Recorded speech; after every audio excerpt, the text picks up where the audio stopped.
US President Donald Trump's Environmental Protection Agency Administrator Lee Zeldin is just hours away from destroying the entire climate change house of cards with one simple administrative change.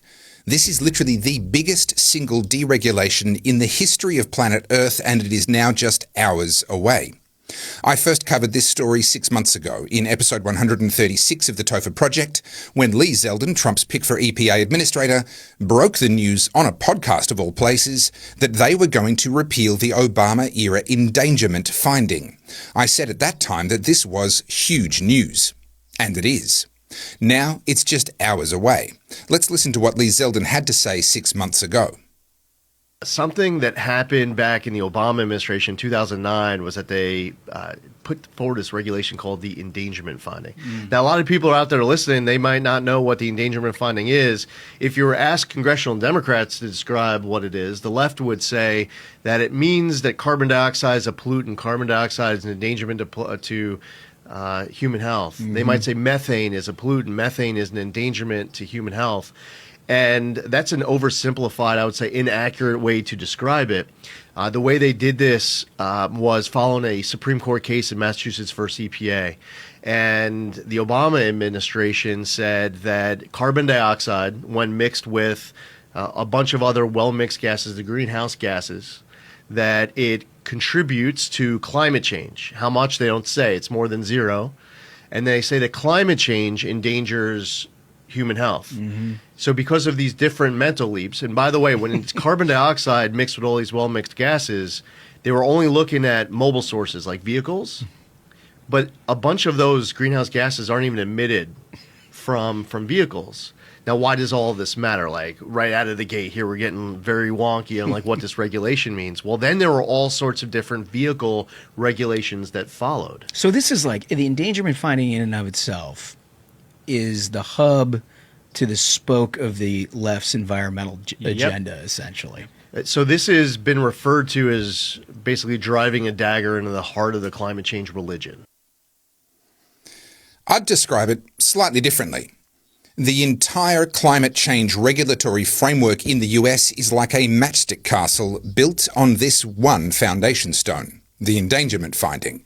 Remove that, and the whole structure, impressive though it may be, comes crashing down completely. That announcement by Lee Zeldin was 6 months ago, and since then they've followed the required process for such a regulatory change, including a proposal phase, a public comment phase. Now we're in the finalisation phase, and February 12th in the US, probably just a few hours after you watch this, is when Lee Zeldin and President Trump will be in the White House announcing the new rules, or more specifically, the lack of rules. This is without doubt the biggest single deregulation in history. And whilst we won't feel the immediate impact here in Australia, over time, the elimination of the endangerment finding will change the entire world for the better. We'll get to the details in a minute, but first, my name's Topher Field, this is the Topher Project, and I help busy people like you to cut through the crap, make sense of the nonsense, and keep up with the world as it changes around you. I'm 100% viewer supported. I run on cynicism and caffeine. I'll provide the cynicism if you help me with the caffeine by buying me a coffee via the button that you'll find on the homepage at topherfield.com. And if you like my videos, then you're going to love my books, DVDs, and all my merch, including my best-selling book, Good People Break Bad Laws. This is all about government, power, human rights, and civil disobedience. Then there's Good Christians Break Bad Laws, all about the theology of civil disobedience. You'll also find my DVD documentary Battleground Melbourne, which is all about the madness of the COVID lockdowns in Melbourne, Australia. You may have seen a bit about that in international news back when it happened.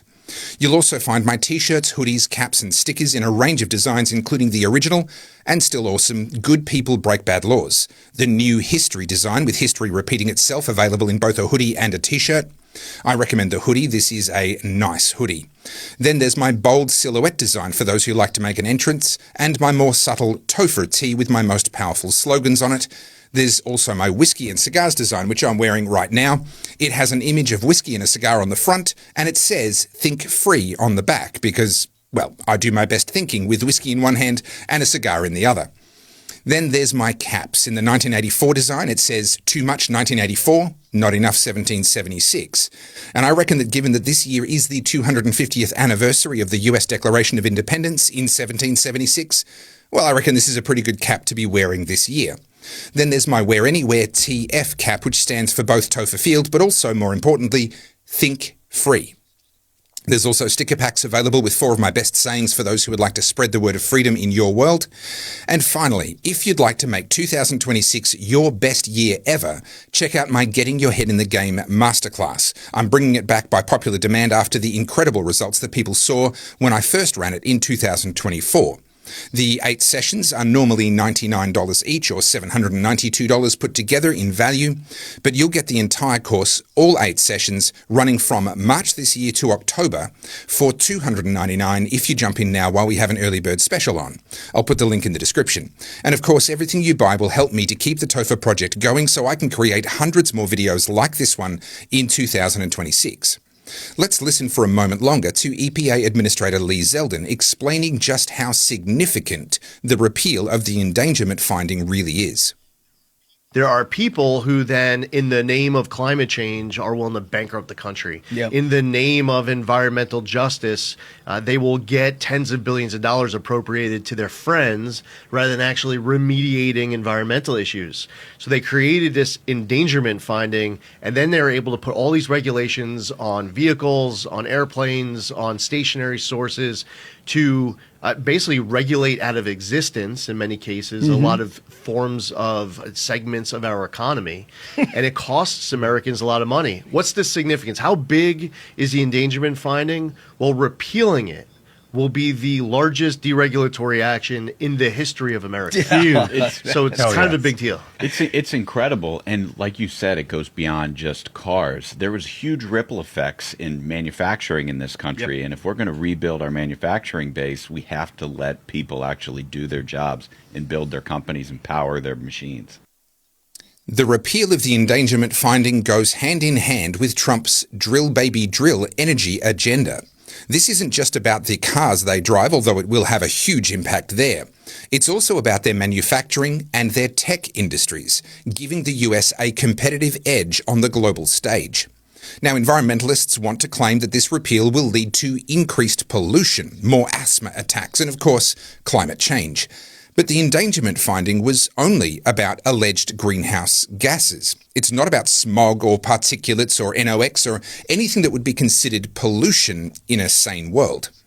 This isn't going to lead to US cities having the sorts of issues common in Beijing.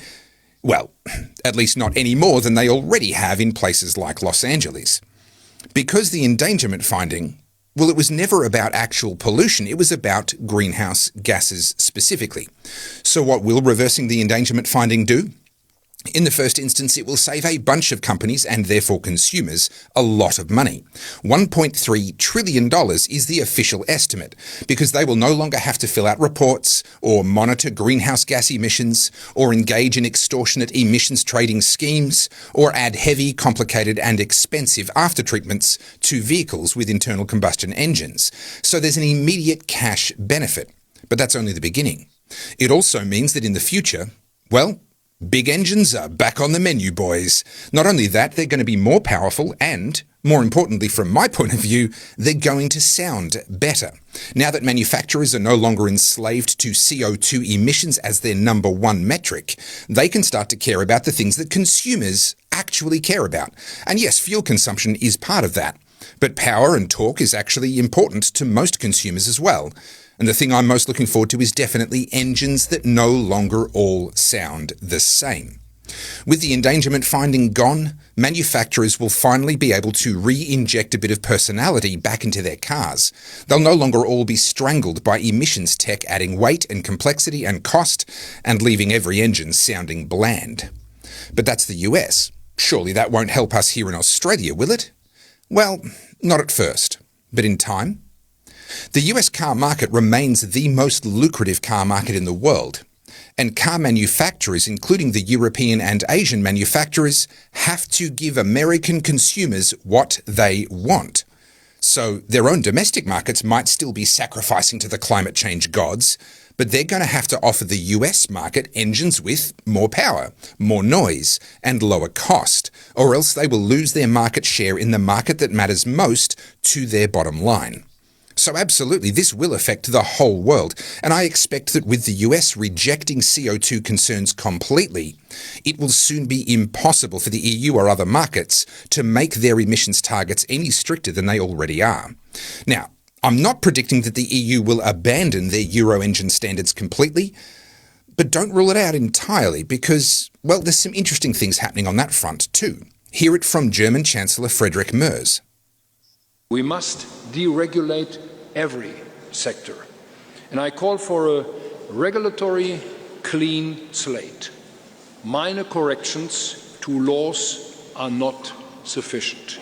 We need to systematically review the whole set of existing EU legislation. German Chancellor Friedrich Merz said that yesterday to the European Industry Summit. Make no mistake, Trump is changing the world, and other advanced manufacturing economies know that they cannot sustain high levels of regulation and remain competitive against a resurgent and less regulated US. But it will take a bit of time for any such effects to flow through the world economy. But what Trump is doing in the US, it will be better for all consumers worldwide in time. But that's just the car industry. As I've reported here on the TOFA project previously, the aviation industry has been pushing for net zero jet fuel at tremendous expense. That's over, at least in the US. And again, where the US goes, the others either have to follow or at least not get too far out of step with, or they won't be able to compete. The UN have been pushing for a tax on cargo ships. Don't expect the US to play along with that idea anytime soon either. The ripple effects of this deregulation over time are nothing short of world-changing. This truly is the largest deregulation in history, and when historians look back to find the day that the climate change gravy train came to a crashing halt, it will be today, the 12th of February 2026, the day the endangerment finding was repealed. Now, a word of warning. There is going to be lawsuits, lots of them. It took 3 years of lawsuits for the endangerment finding to come into effect back in 2012. And similarly, we can expect a few years of lawsuits over the repeal. But I think that's why Trump has pushed so hard to get this done so fast, barely 13 months from when he took office. He's done that specifically so that the lawsuits will reach the Supreme Court before the end of his term as president. He wants these lawsuits to happen on his watch, while he has the chance to fill any vacancies which may occur on the Supreme Court, so that he can ensure that the result is good for the American people. Tomorrow, when Lee Zeldin and President Trump make their announcement, or in a few hours rather, I'll be raising a glass of whiskey and having a quiet cigar, thanking God that finally, after 4 decades of climate madness and nearly 15 years of CO2 being treated as a danger, the truth is now prevailing and sanity is returning. It's just going to be a while before that sanity reaches us here in Australia. Sorry about that. My name's Topher Field. This is the Topher Project, and I help busy people like you to cut through the crap, make sense of the nonsense, and keep up with the world as it changes around you. I am 100% viewer supported, so if you appreciate the work that I'm doing here with the Topher Project, then please help me to keep producing hundreds more videos like this one in 2026 by buying me a coffee via the button at topherfield.com. And check out my books, DVDs, and all my merch via the shop tab. And finally, take a look at the Getting Your Head in the Game Masterclass. I'm bringing it back in 2026, and if you, like me, believe that the future is going to be amazing, but the next few years are likely to be tough, and you don't want those years to be tough for you, then this course is for you. Check it out with the link in the description. And of course, everything that you buy helps me to keep the Topher Project going, so I can produce hundreds more videos like this one in 2026, helping you to cut through the crap, make sense of the nonsense, and keep up with the world as it changes around us. Thank you for watching to the end. Please like, comment, subscribe, and as always, think free.